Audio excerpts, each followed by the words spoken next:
हाय रायजोफोर मारै दं मा खबर जोबोद गोबाव जाबायमोन आङो आपडेट होयिया ओरैबायदि बिजि दंमोन ना रायजोफोर मा खालामनो पार्सनेल खामानि बिनिफ्राय मोनसे बाथ्रा BTC नि परिखा बिराद जादोंमोन ना साख्रिनि बागै माने ग्रेड 3 लेभेलाव दा बिनि आं एसे रेडि जादोंमोन माने रेगुलार पस्टआव मोनोबा मोजां होननानै दा गोबां होनलायगोन साख्रि थाखानानै मानो साख्रि नागिरदों मादों बे नङा जों दा माने आं जेराव दङ कन्ट्रेक्ट बेसिसाव दङ ना स' गभर्नमेन्ट फुरा माने रेगुलारथार मोनोबा मोजां जायो होननानै आं एसे माने रेस्ट लादोंमोन एग्जाम होदोंमोन स' फाइनालि दायो फरेस्टआव मोनसे एग्जामा पास जानानै दङ ओमफ्राय फिजिकेल टेस्ट दङ क'क्राझाराव आरो बे फिजिकेल टेस्टआ 9 तारिख जुलाइआव जागोन आंना जुदि सोरबाफोर दङबा उदालगुरिना 9 तारिखआव दे जुदि सोरबाफोर दङबा लोगोफोर दङबा नैबे आंनि स्क्रिनाव होनाय वाट्सएपआ बेयाव मेसेज खालामहर मेसेज खालामग्रो डाइरेक्ट कल खालामनाङा जुदि नोङो पास जादोंबासो आरो मानो होनोबा ज' थांजागोन जेबो नङा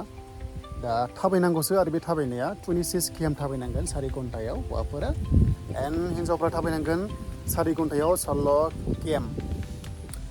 दा थाबायनाय प्रेक्टिसानो गैया आंनिया दा मा खालामनो थाङो ना थाङा हागोन ना हाया एकदम गोनो गोथो जागासिनो दङ दा जियानो जा बेल' नङा फरेस्टआवल' नङा बेलेग बेलेग केटेगरियाव होदों ग्रेड 3आव होदों एग्जाम डिग्रियाव होदों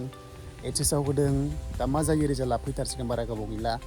आरो बे रिजाल्टखौहाय BTC नि सिबा बुंनाय बादिबा जुलाइआवनो होगोन होनना बुंदोंथ' दा मा जायो मिथिया ओमफ्राय गोबां सोंगासिनो दङ माने जुखामा मा जाखो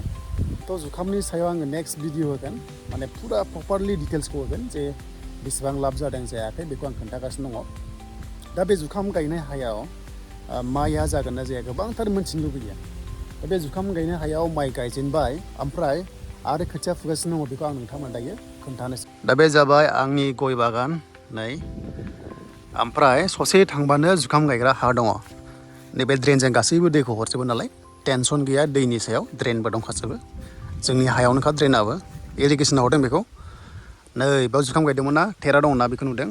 बाव गायदों ओमफ्राय माइ गायबाय ओइ नै बे जुखाम गायनाय गोजा गासिबो माइ गायजोब्बाय मोजां बाथ्रा बेनो जुखाम गायोबा हासारखौ बिराद होखानाय जायोना थ' बे एसे माइ जासिनायाव बिराद हेल्प खालामसिनो आरो ओरैनो ओइयावहाय आरोबाव फुगासिनो दङ दा बेनो रायजोफोर जायनोखि आंनि लोगोफोर दङ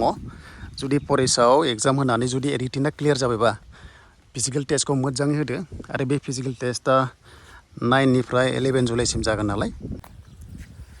दा नै साख्रि मोननाय मोनैया उननि बाथ्रा बाट एग्जामखौ बयबो होनांगौ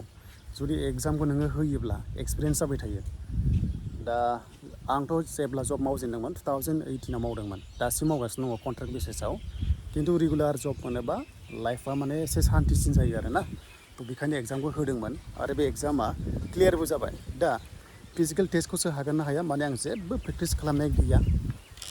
दा मा जायो नायनोसै उननि खोथा खिन्थु जिनाखि फंबायमोन दङ ना नोंथांमोना एग्जामखौ होनांगौ आरो मोनसे खोथा गोबां सोंगासिनो दङ फरेस्टनि फिजिकेल टेस्टनि हाइट एन्ड सेसखौ लानानै गोबांथार एसे बेले बेजे जागासिनो दङ मोनसे खोथा डिफेन्सआव हाइट सेसखौ नांखागौ बे थिगासे बे इट्स अके बाट दा जेनाखि BTC आव मोनसे सेसखौ लानानै गोनो गोथो जागासिनो दङ बेवहाय माने जिनिखि बिनाय दङ बे जाबाय जेनेरेलजोंसो माने बिनाय दङ 84 सेन्टिमिटार जानांगौआ बिखाया हौवाफोरना बे एसेबां इजि नङा जोंनि STनि थाखाय खिन्थु जेनेरेला जानांगौ बाट गासैबो SSC जा आसाम पुलिस जा माने STनि हाइट चेस्टआ एसे कनसिडारेसन थायो माने रिलेक्सेसन दङ आरो 5 सेन्टिमिटार अब्ला 84 होदों नालाय बेयाव फरेस्टआव होमबा जों मोनगोन 79 सेन्टिमिटाराव जानांगौआ चान्स दङ आरो 79 नर्मेलाव खिन्थु 79आ नर्मेला जाथारनांगोन एकुरेट जानांगोन होमबासो नोङो क्वालिफाइड जागोन आरो मोनसे बाथ्रा 79 जासिनानै एक्सपेन्ड खालामबा 5 सेन्टिमिटारा बारायनांगोन होमबासो क्वालिफाइड जागोन फिजिकेल स्टेन्डार्ड टेस्टआव आरो हाइटआवथ' हाइट जाखागोन दे जेबो नङा हाइटआ फ्राय गोजौआनो दंखायो ओमफ्राय चेस्टआ ओरैबायदि मोननै थायो नोंना हमना ला 79नि बाराखा जास्ट एग्जाम्पल 84नि बारा 85 दंलायनो नोंना स' 85 थाबाबो नोङो एक्सपेन्ड खालामबा 5 सेन्टिमिटारा बारायथारनांगोन होमबासो नोङो बेयाव क्वालिफाइड जागोन आरो नङाबा जानाय नङा खोथाखौ बुजिदोंना नोंनि जि थाखानाय जखा बे जखानिफ्राय बिखाखौ फुवारबा 5 सेन्टिमिटारा बारायथारनांगोन दै होमबासो माने एक्सेप्ट जायो आरो ओमफ्राय नोङो 26 26 किल'मिटार खारनांगोन ना बा थाबायनांगोन नों खारनो थाबाय खिन्थु टाइमिंआव नोङो सहैनांगोन 4 घन्टानि गेजेराव आरो बे नङा जे नों एक्सेलेन्ट लाथारनांगौ बे नङा जास्ट माने क्वालिफाइड जाबानो नोङो फिजिकेल स्टेन्डार्ड टेस्टआव बा फिजिकेलाव नोङो क्वालिफाइड जागोन दा बेनो जाबाय गामिनि भिउ गामियाव थायोबा ओरैबायदि बार खोलो खोलोनै माइ गायनायजों जेब्ला सोमखोर सोमखोर जागोन ना होमबाथाय आरोबाव जोबोर समायना जागोन आरो दुब्लि प्लास अख्रांनि गोथां गोथां कालार अ माय गड ओरैहाय सिख्लाफोरा फुगासिनो दङ जोंहानाव बेनो जाबाय खोथिया दैया लोमजोब्बाय नै जुखाम गायनायाव फुरा लोमजोबखायो माने नारखोयो बैयाव मोनसे दै दङ बे नारखोबाथाय फुरा लोमो आरो ओरैहाय दा बेनो आरो जायफ्रानोखि फिजिकेल टेस्टनि थाखाय रेडि खालामगासिनो दङ बयनिसिमबो बेस्ट अफ लाक थाबाय जाहाथे क्वालिफाइ खालामो आरो जुदि क्वालिफाइड जायोबाथाय नोंनि साख्रिया जानाय चान्सआ दंखासै आरो नाथाय सोनारगोन मोनसे काट अफ थायो मोनसे एग्जामनि मार्क्सआ बेसेबां मोन्दों बिनि सायावबो सोनारो लास्ट फाइनाल लिस्टआव आरो गोबां खोथा होनो खायसे खायसे नेगेटिभिटि लायो जे मोननाय नङा